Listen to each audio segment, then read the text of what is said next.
శ్రీకృష్ణ గోవింద హరే మురారే, హే నాథ నారాయణ వాసుదేవ, హే నాథ నారాయణ వాసుదేవ. శివాయ గురవే నమః. శ్రీమాత్రే నమః. శ్రీ విష్ణురూపాయ నమః శివాయ. శ్రీకృష్ణ శరణం మమ. శ్రీకృష్ణ రాసలీలానుభవంలో దివ్యానంద స్థితిని పొందినటువంటి గోపికలు ఆ ఆనందానుభవాన్ని గానముగా చెప్తున్నారు.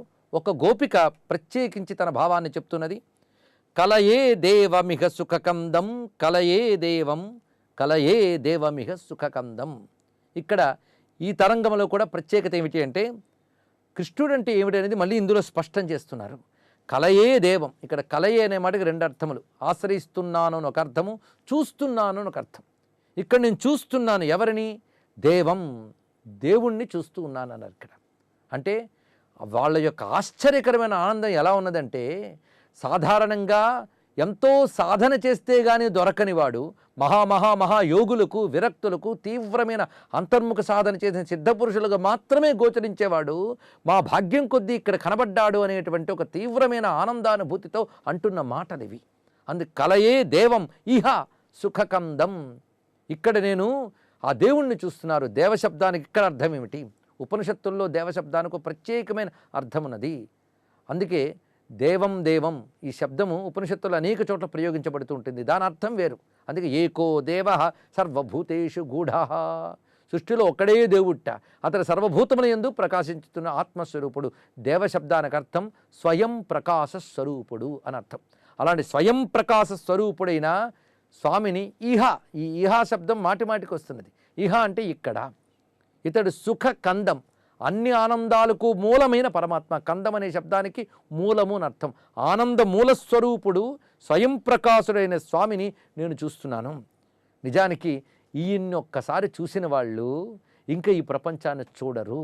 ఒక్కసారి వెలుగంటే ఏమిటో తెలిసిన వాడికి చీకటిపై రోత పుడుతుంది. అదేవిధంగా పరమాత్మానందం అంటే తెలిసిన వాడికి లౌకికానందములని విషమయములని తెలిసిపోతాయి. నిగమ నిగూఢమఖిల దృశమేక రసం ప్రజానంద ముకుందం. నిగమ నిగూఢం, ఈయన వేదాల్లో రహస్యంగా దాచిపెట్టబడ్డాట.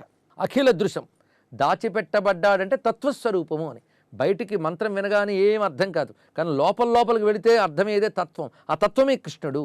అఖిల దృశం, సర్వసాక్షి అయినవాడు. ఏకరసం, ఈ ఏకరసం అనే మాట చాలా ప్రత్యేకమైనటువంటిది. అంటే అన్నిటి యందు సమముగా వ్యాపించిన ఆనంద స్వరూపుడు. ప్రజానంద ముకుందం, సర్వజీవుల్లో ఆనంద స్వరూపుడైన మోక్షకారకుడితడే. యదశనయాది వికార విహీనమశేషమజర దురంతం ఇహ మనయో మృగయంతి సమాధిభిరాంతరమేన మనంతం. యదశనయాది, అశనం అంటే ఆహారము అని అర్థం. ఆహారం కావాలనే కోరిక కూడా అశనం అని చెప్పుకోవచ్చు. ఆహారము కానీ, ఆహారం కావాలనే ఆకలి లాంటి వికారాలు కానీ లేవు ఇతనికి. అంటే ఆకలి దప్పికలు ఇచ్చాదులు లేనిటువంటి వాడు. షడూర్ములు అని అంటారు. ఈ ఆకలి దప్పికలు, నిద్ర మెలకువలు ఇత్యాదులు ఏవీ లేనటువంటి వాడితను. ఆ స్వరూపం అది. అశేషమజరం దురంతం, నాసరహితుడు, అంత తేలిగ్గా చిక్కనివాడు. చిక్కనివాడు కనుకనే ఆయన కోసం వెతుక్కుంటూ ఉంటారట. వెతుక్కోవడం అంటే సాధన చేయడం అని అర్థం.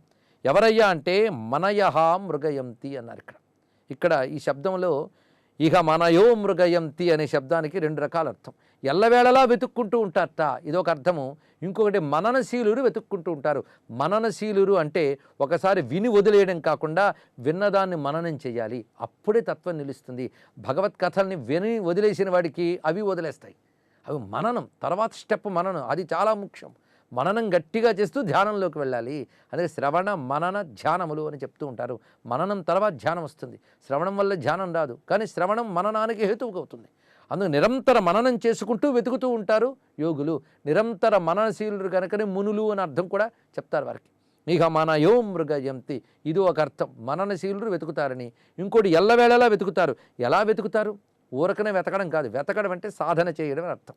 అన్వేషణ చేయాలి. ఎలా చేయాలి అన్వేషణ? శమాధిభిరాంతరమేన మనంతం. మొత్తం ఈ కీర్తనలన్నీ కూడా ఉపనిషత్తులు ఎలా సాధన చేయాలో చెప్పేవి అవన్నీ చెప్తున్నాడు. సాధన ఎలా చేయాలి ఇది. శమాధిభిరాంతరమేన మనంతం, శమాదులతో, శమము అంటే నిగ్రహ శక్తి అని అర్థం. ఇంద్రియ నిగ్రహముతో అన్వేషణ చేయాలి. ఎక్కడ అన్వేషించాలి? అంతరం, లోపల వెతకాలిట. ఆ లోపల వెతకాలి. లోపల వెతకాలంటే ముందు బయటవన్నీ నిగ్రహించాలి. ఇంద్రియములను నిగ్రహించి లోపల అన్వేషించే వారికి దొరికేవాడు, ఆకలి దప్పికలు మొదలైన వికారములు లేనటువంటి వాడు, జనన మరణ జరామరణములు లేనటువంటి వాడు అయిన ఆ స్వరూపము నా ఎదురుగా కనబడుతోంది, నేను చూస్తున్నాను. ఇహ పర భోగ మమర పదవీమపి యదిగమేన భజంతే విషమివ ధీర ధియోమర మృగ్య పరైక సుఖే విహరంతే కలయే దేవమిహ సుఖకందం.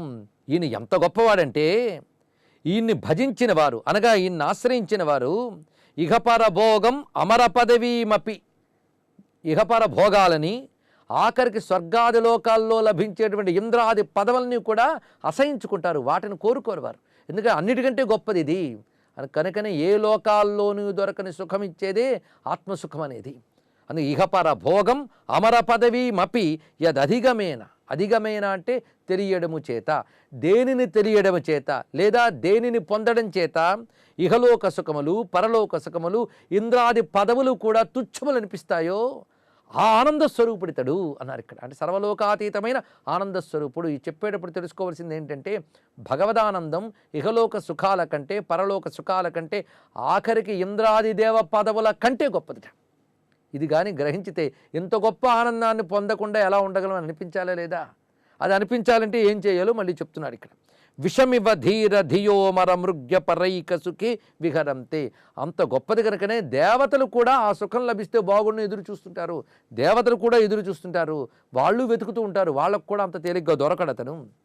అలాంటి దివ్య సుఖం లభించిన తర్వాత లేదా ఆ కృష్ణ పరమాత్మ కోసం వెతకడం ప్రారంభించినప్పుడేట లోకముల సుఖాలపై విరక్తి ఏర్పడుతుంట. వెతికిన తర్వాత రావడం కాదు, వెతకడం ప్రారంభిస్తూ ఉంటేనే.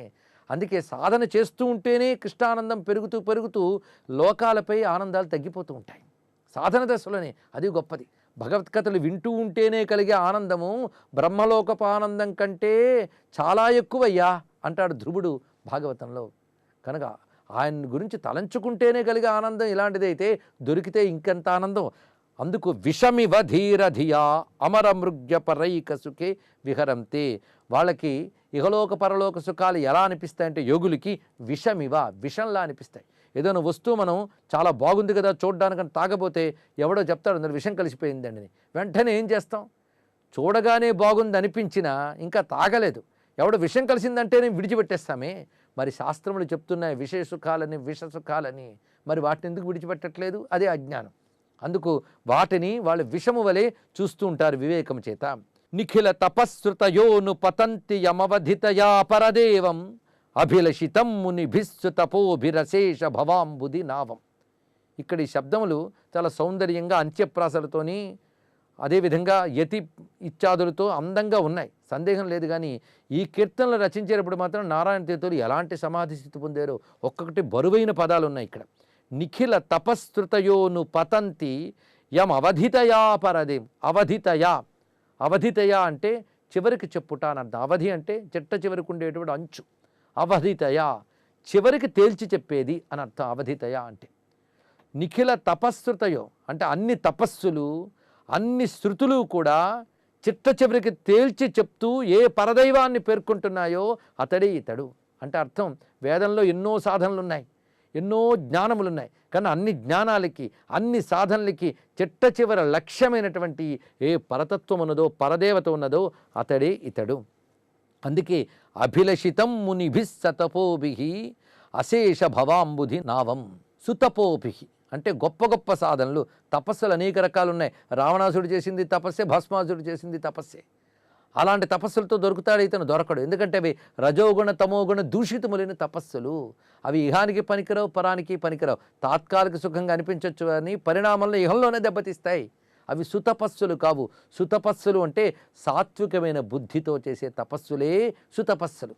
అందుకే సుతపోభి అనే పదం అంత చక్కగా వాడాడు. సుతపోభి మునిభి అంటే సాత్వికమైనటువంటి ఆత్మజ్ఞానమయమైనటువంటి తపస్సులతో మునులు ఈయన్నే కోరుకుంటూ ఉంటారు.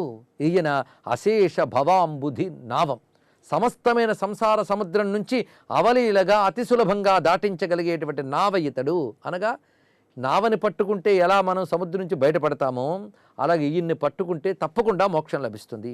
సకల సుధర్మ విధర్మ కృతాకృత భూత భవిష్య అతీతం నిజ పరిబృంహిత జగదనుకూలతయా సతతం సువిభావితం.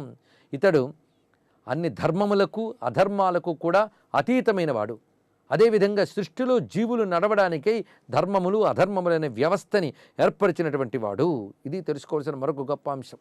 ధర్మాధర్మములకు అతీతుడు తాను, కానీ లోకంలో జీవులు నడవడానికి మాత్రం ధర్మాధర్మములు ఏర్పరిచినటువంటి వాడు.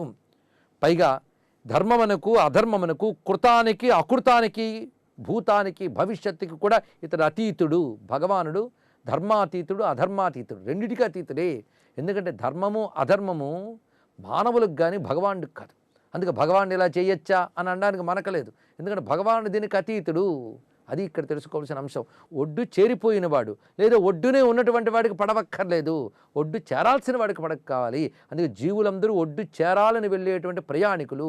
ఒడ్డై ఉన్నటువంటి వాడు భగవానుడు, ఒడ్డుకి పడవక్కర్లేదు, నదిలో వెళ్ళేవాడికి పడక కావాలి. ఒడ్డున ఉన్నవాడు అనడం కాదు భగవంతుణ్ణి, తానే ఒడ్డై ఉన్నవాడు, తటమై ఉన్నవాడు. ఆయనకి ఎందుకు పడవ? మనకే పడవ. ఆయన పడవకి అతీతుడు, ప్రవాహానికి అతీతుడు. అటువంటి భగవానుడు ఆయన శ్రీకృష్ణ పరమాత్మకు నమస్కరిస్తూ సర్వం శ్రీకృష్ణ చరణారవిందార్పణమస్తు.